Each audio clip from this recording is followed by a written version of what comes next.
Assalamualaikum warahmatullahi wabarakatuh, bunda-bunda. Hai, perkenalkan saya Redi Ayu, mahasiswi kebidanan semester 7 dari Stikes Telogorejo, Semarang. Di sini saya akan memberikan penjelasan mengenai apa saja sih tanda bahaya selama masa nifas. Nah, masa nifas adalah masa pemulihan pasca persalinan hingga seluruh organ reproduksi wanita pulih kembali ke kondisi seperti sebelum hamil. Masa nifas berlangsung sekitar 6-8 minggu pasca persalinan. Nah, selama masa nifas, Bunda dapat melakukan kunjungan atau bidan yang akan melakukan kunjungan ke rumah Bunda selama 4 kali kunjungan selama masa nifas. Yang pertama yaitu 6-8 jam postpartum atau pasca melahirkan, lalu 1 minggu, kemudian yang ketiga 2 minggu, dan yang keempat 6 minggu setelah bersalin. Nah, pasca melahirkan, bunda-bunda akan mengalami pengeluaran darah yang normal yang disebut lokea. Lokea adalah ekskresi cairan rahim selama masa nifas. Lokea berbau amis ataupun anyir. Lokea yang berbau tak sedap atau busuk menandakan adanya infeksi. Lokea mempunyai perubahan warna dan volume karena adanya proses involusi. Nah, macam-macam lokea berdasarkan warna dan waktunya ada 4. Yang pertama yaitu lokea rubra, waktunya 1-3 hari dan warnanya merah kehitaman. Yang kedua yaitu lokea sanguinolenta, waktunya 3-7 hari dan warnanya merah kekuningan. Dan yang ketiga yaitu lokea sarosa, waktunya 8-14 hari dan warnanya kuning atau kecoklatan. Nah, yang terakhir yaitu lokea alba, waktunya lebih dari 14 hari dan warnanya putih.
Selanjutnya yaitu tanda bahaya selama masa nifas.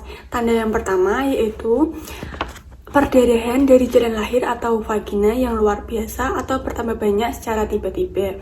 Perdarahan dibagi menjadi 2, yaitu perdarahan primer adalah perdarahan yang terjadi dalam 24 jam pertama setelah melahirkan dan lebih dari 500 cc. Nah, yang kedua yaitu perdarahan sekunder adalah perdarahan yang terjadi hingga 12 minggu setelah persalinan. Penyebabnya bisa dari kontraksi uterus atau rahim yang tidak adekuat atau jelek, luka pada serviks, adanya sisa-sisa plasenta atau selaput plasenta yang tertinggal.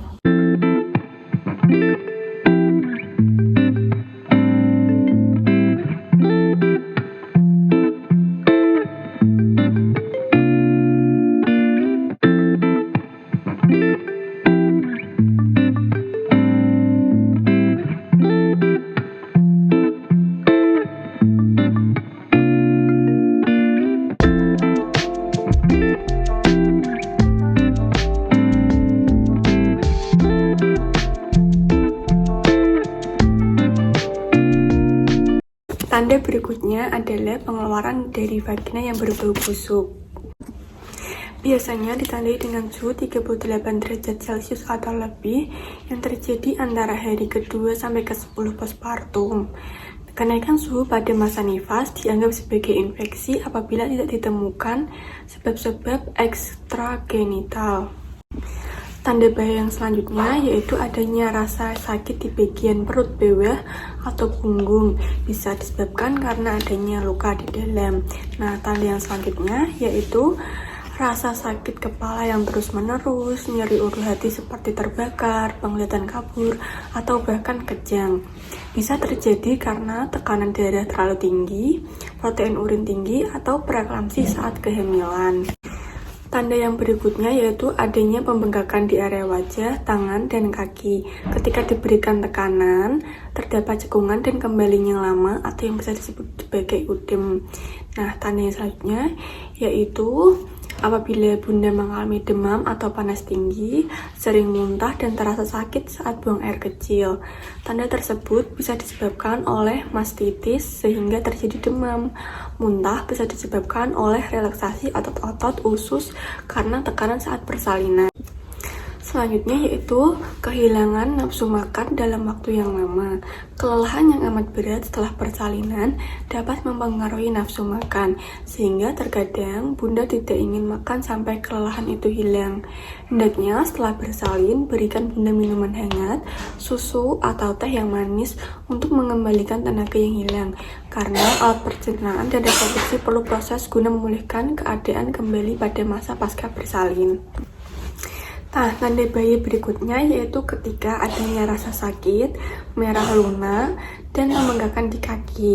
Bisa disebabkan karena adanya pembekuan darah di saluran vena karena kurangnya mobilisasi dini pasca bersalin seperti miring kanan miring kiri, dilanjutkan duduk atau berlatih berdiri. Nah, tromboflebitis dibagi menjadi dua, yaitu tromboflebitis femoralis di paha dan tromboflebitis pelvis atau di panggul. Selanjutnya yaitu apabila bunda mengalami perasaan sedih dan tidak mampu mengasuh bayi bunda disebabkan karena adanya perubahan perasaan yang dialami oleh bunda saat hamil hingga sulit menerima keadaan bayinya. Perasaan ini merupakan respon alami terhadap rasa lelah yang dirasakan. Selain itu juga karena perubahan fisik dan emosional selama beberapa bulan yang selama kehamilan. Perubahan ini akan kembali secara perlahan setelah bunda menyesuaikan diri dengan peran baru bunda dan tumbuh kembali dalam keadaan yang normal. Gejala baby blues seperti cemas tanpa sebab, menangis tanpa sebab, tidak percaya diri, tidak sabar, mudah tersinggung, khawatir mengenai sang bayi, merasa kesepian, dan perubahan perasaan. Nah, cara mengatasinya yang pertama, komunikasikan segala permasalahan atau hal yang ingin disampaikan. 2. Istirahat yang cukup. 3. Menjalankan aktivitas yang disenangi. 4. Melakukan relaksasi. 5. Dukungan dari semua keluarga, suami dan saudara sangat penting. 6. Konsultasi ke tenaga kesehatan jika ada masalah kesehatan yang mengkhawatirkan. Nah, apabila bunda-bunda mengalami salah satu tanda bahaya seperti yang sudah saya sampaikan tadi, seperti adanya perdarahan, pusing yang hebat, nyeri ulu hati, pembengkakan di payudara, adanya pembengkakan di wajah, tangan, dan kaki, dan lain-lainnya, bunda bisa segera ke fasilitas kesehatan terdekat ya, agar bisa diatasi dan untuk menghindari hal yang tidak diinginkan. Demikian video penjelasan dari saya mengenai tanda bahaya masa nifas. Semoga video ini dapat bermanfaat. Terima kasih atas perhatian bunda-bunda semua. See you next video.